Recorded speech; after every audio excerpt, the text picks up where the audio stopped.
Hello welcome और welcome back to my channel. तो आज के वीडियो में मैं तुमको नीट 2024 के काउंसलिंग के बारे में सारी डिटेल्स प्रोवाइड करूंगी।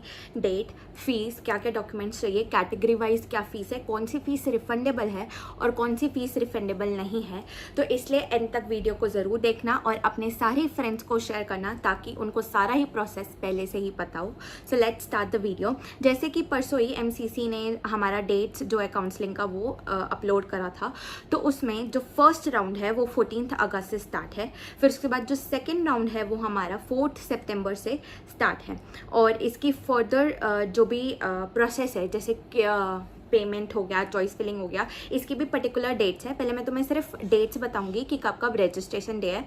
जब मैं तुमको प्रोसेस बताऊंगी कि कैसे रजिस्टर करना है, कब चॉइस फिलिंग करनी है, कब क्या करना है, तब मैं आपको पूरा डिटेल बताऊंगी कि क्या क्या करना है। सेकेंड हो गया। फिर जो हमारा मॉपअप राउंड है वो 25 सितंबर से स्टार्ट है। 25 सितंबर से हमारा मॉपअप राउंड स्टार्ट है। फिर नेक्स्ट जो हमारा स्टे वैकेंसी राउंड है वो हमारा 16 अक्टूबर से है। 16 अक्टूबर से जो है वो स्टे वैकेंसी राउंड है।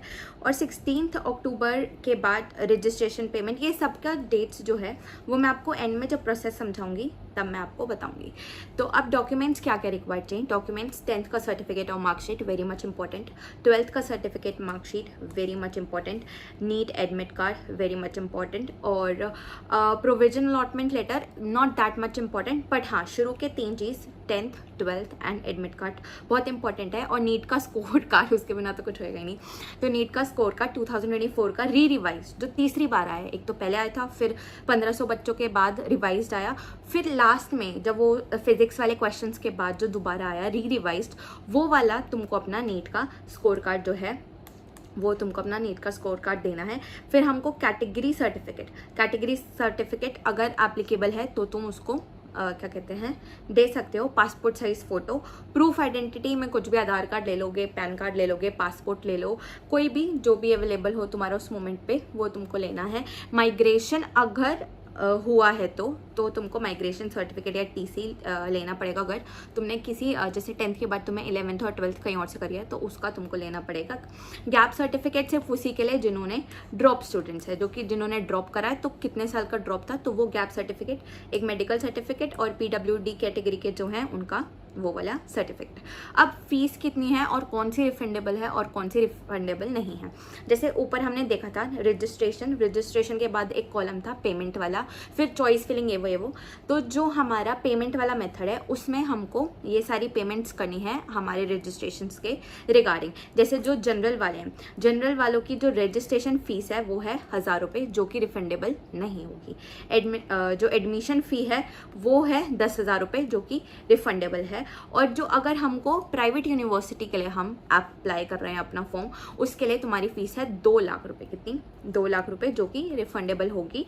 और सारी जो कैटेगरीज हैं SC, ST, OBC, सारी कैटेगरीज के लिए जो प्राइवेट वाले कॉलेजेस की फ़ीस है वो सबकी फिक्स है 2 लाख रुपए।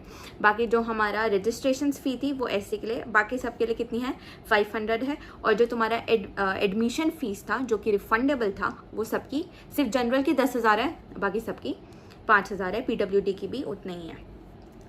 अब मेन पे आते हैं कि अप्लाई कैसे करना है, क्या प्रोसेस है, कहाँ पे जाके क्या सिस्टम करना है ताकि वो हमको मिल जाए सिस्टम।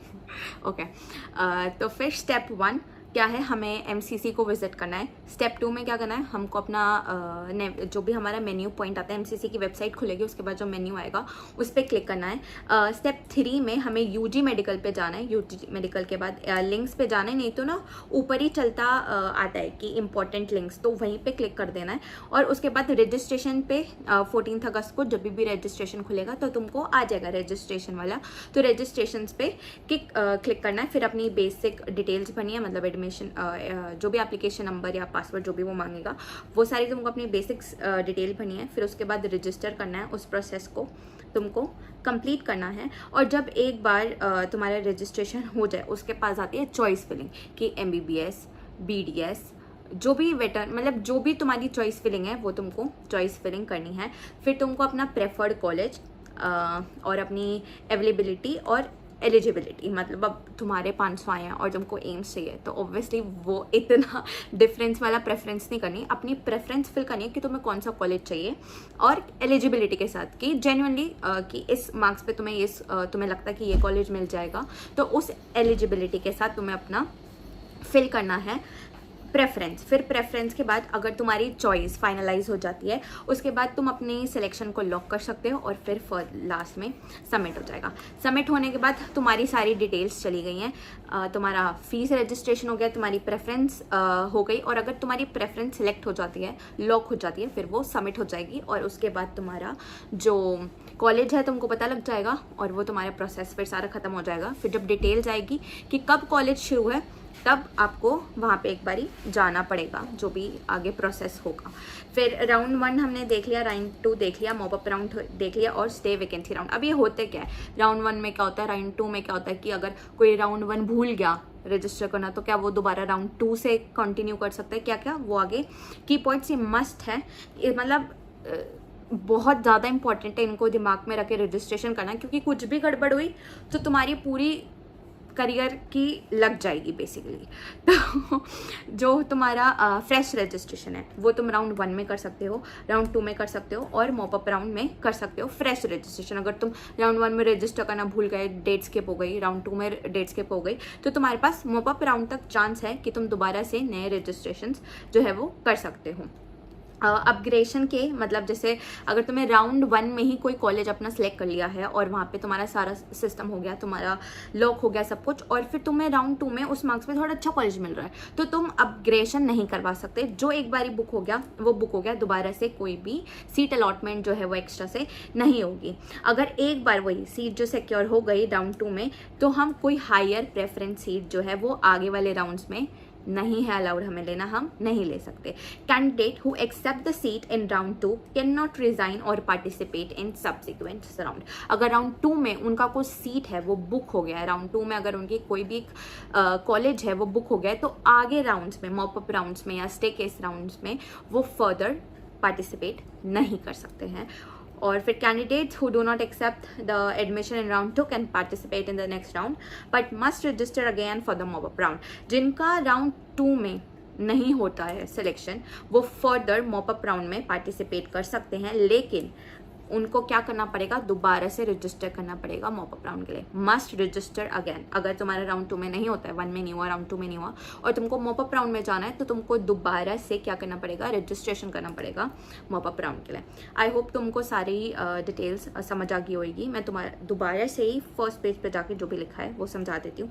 पहला केस क्या आया, हमने रजिस्टर्स करे इन पर्टिकुलर डेट्स पे। दूसरे में क्या आया, हमको पेमेंट करनी है इन पर्टिकुलर डेट्स पे। ठीक है, पेमेंट कैसे, कार्ड से कर सकते हो, credit card, debit card, bank account से लिंक करके यूपीआई से ऐसे पेमेंट कर सकते हो पर्टिकुलर डेट पे पेमेंट। फिर मैंने जो बोला कि पेमेंट करने के बाद क्या आता है, चॉइस फिलिंग। तो तुम्हें करनी पड़ेगी अपनी चॉइस फिलिंग की एमबीबीएस करना है, जो भी तुम्हारी चॉइस है वो तुमको करनी है। फिर तुम्हारी होगी सीट अलॉटमेंट कि तुमने अपना प्रेफरेंस कर लिया, लॉक कर लिया, उसके बाद देखेंगे कि तुम्हारा रिजल्ट कैसा है, सीट मतलब तुमको सीट मिली है या नहीं। फिर तुम्हारी सीट अलॉटमेंट होगी, फिर उसके बाद रिजल्ट आएगा कि किन किन बच्चों को किस किस कॉलेज में सीट मिल चुकी है। फिर तुम्हें रिपोर्ट करना पड़ेगा, कॉलेज में जाके तुम्हारी रिपोर्टिंग होगी। फिर उसके बाद तुम्हारा वेरिफिकेशन डिटेल्स, जो भी तुम्हारी डिटेल्स है उसको वेरीफाई किया जाएगा इन डेट्स पे, और फिर तुम्हारा कॉलेज फाइनलाइज हो जाएगा। तो अब फाइनली इतने केस के बाद जो है वो हमको काउंसलिंग दोबारा स्टार्ट हुई है।